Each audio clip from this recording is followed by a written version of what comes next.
हातकणंगले तालुक्यातील टोप येथील कासारवाडी फाटा परिसरामध्ये ग्रामपंचायतीने जाहीर केलेल्या विकास कामाचा व्हिडिओ मोबाईलवर शूट करून तो सोशल मीडिया स्टेटसवर ठेवल्याच्या रागातून एका तरुणाला बेकायदेशीर जमाव जमवून हॉकी स्टिक आणि लाथाबुक्क्यांनी बेदम मारहाण केल्याची घटना घडली आहे। या प्रकरणी शिरोली MIDC पोलीस ठाण्यात गावच्या 7 जणांविरुद्ध गुन्हा दाखल करण्यात आला आहे। याबाबतची फिर्याद नागेश पिलाजीराव पाटील यांनी पोलिसात दिली आहे। पोलिसांनी दिलेल्या माहितीनुसार नागेश पिलाजीराव पाटील वय वर्ष 39 राहणार कासारवाडी फाटा टोप तालुका हातकणंगले यांनी ग्रामपंचायतीने जाहीर केलेल्या कामाचा एक व्हिडिओ मोबाईलवर शूट केला होता। हा व्हिडिओ त्यांनी आपल्या फोनवर स्टेटस ठेवला होता।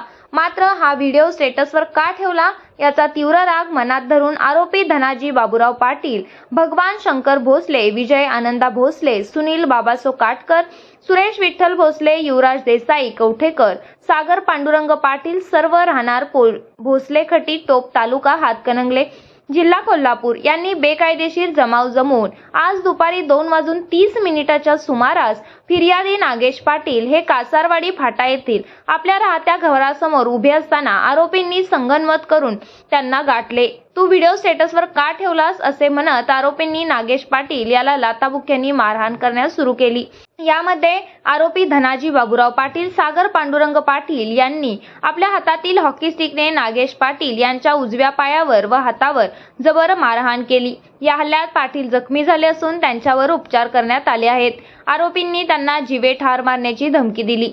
ज्यांनी नागेश पाटील यांना मारहाण केली ते धनाजी पाटील हे टोप गावचे सरपंच यांचे भाऊ आहेत। नागेश पाटील यांनी काही दिवसांपासून ग्रामपंचायतीच्या कारभार व विकास कामाची आधाराखाली माहिती मागितली होती।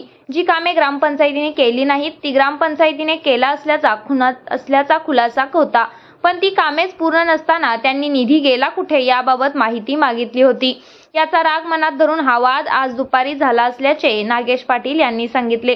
सोशल मीडियावरील स्टेटसच्या कारणावरून झालेल्या या मारहाणीची परिसरात जोरदार चर्चा सुरू असून संबंधित घटनेमुळे टोप काही काळ तणावाचे वातावरण निर्माण झाले होते।